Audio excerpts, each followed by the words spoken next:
మా నాన్న వస్తాడు, మా ఆయన వస్తాడు, మా కొడుకు వస్తాడు, మా తమ్ముడు వస్తాడు, మా పక్కింటి ఆయన వస్తాడు, నన్ను కాపాడతాడు అని ఎదురు చూసే సమయం ఇప్పుడు లేదు. మనల్ని అటాక్ చేశారా, మనతో అపసభ్యంగా ప్రవర్తించారా, వాళ్ళ మీద యాక్షన్ మనమే తీసుకోవాలి. అప్పుడే ఈ సొసైటీ భయపడుతుంది.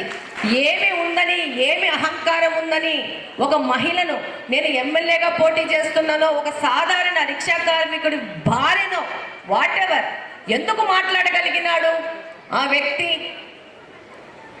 నా మోడెస్టీ మీద ఎందుకు అటాక్ చేసినాడు? అహంకారం. డబ్బుందని అహంకారము, అధికారం ఉందని అహంకారము, వాళ్ళన్న డిప్యూటీ సీఎం అనే అధికారంతోనే మాట్లాడాడు కదా. అది పీకేస్తే రోడ్డు మీద వెళ్ళే రిక్షా పుల్లరు ఆయన ఒకడే. కాబట్టి మనమే మన జోలికి వచ్చిన వాళ్ళ మీద మనమే పోరాడాల అని ఈ మగ వ్యక్తి అన్నాడు. ఆ అమ్మాయికి సదరు ఆపోజిట్లో ఉన్న మహిళకి 2 కొడుకులు, 1 కూతురు. వాడు అన్నాడు, తెరే బేటికో ఉఠాతాము అన్నాడు. తెరే బేటికో క్యోనే పోలా ఉఠాతావు అని. కొడుకుని ఎందుకు ఎత్తుకుపోతానని చెప్పలేదు, కూతురుని ఎత్తుకుపోతానని ఎందుకు చెప్పాడు అంటే, ఆడపిల్లను మనము పరువు మర్యాద గౌరవంగా భావిస్తాం కాబట్టి మన గౌరవం మర్యాద మీద దెబ్బ కొడతానన్నాడు. నేను చెప్పాను, తదరు మహిళ నా దగ్గరకు వస్తే నన్ను కొట్టాడు మేడం, నా కూతుర్ని ఎత్తుకుపోతానన్నాడు, నాకు భయం అవుతుందని. ఈ పరిస్థితి సొసైటీలో మారాల.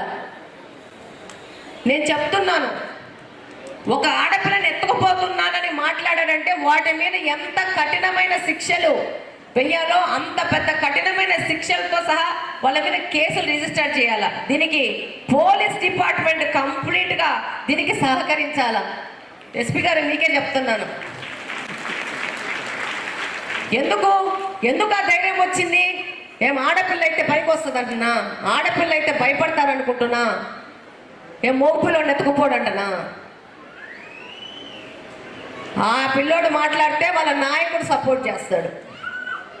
అంటే తప్పు అని మాట్లాడాలి, ఏ పార్టీ అయినా కానీ. ఇప్పుడు మా వాళ్ళు ఎవరన్నా తప్పు చేసినా తప్పే. ఆడపిల్లల జోలికి పోతే మాత్రం ఎవరు పోయినా కూడా తప్పే. కాబట్టి ఇక్కడున్న మహిళలందరికీ చెప్తున్నాను, భయం ఏం పడాల్సిన అవసరం లేదమ్మా. మనకు న్యాయ వ్యవస్థ, చట్టము, పోలీస్ వ్యవస్థ చాలా పటిష్టంగా ఉంది.